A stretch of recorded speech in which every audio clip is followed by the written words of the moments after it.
இங்கே பாரு அப்படியே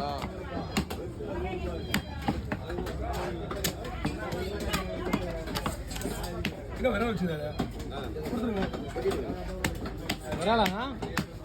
போட்டோ கொண்டோம் மாமா பெஸ்ட் போட்டோ கொடுங்க பெஸ்ட் போட்டோவி அதை போட்டோவி அதை கலர்ஃபுல்லாக இருக்கு அதுக்குன்னா போட்டா இது ஃபர்ஸ்ட் அது வேணாம் ப்ரோ நீ அதை குடிக்க நீ வச்சுக்கோ அதனால டார்க் ஆகுது அவங்க சொன்ன மீன் கீழே வை அது ஒன்று தெரியுமா ஆமாம் அந்த மீன் சரி அதில் அது ஒன்றும் நின்று ஒன்று நான் பெருசு இது பாரியா ஒன்றும் நின்று பாரு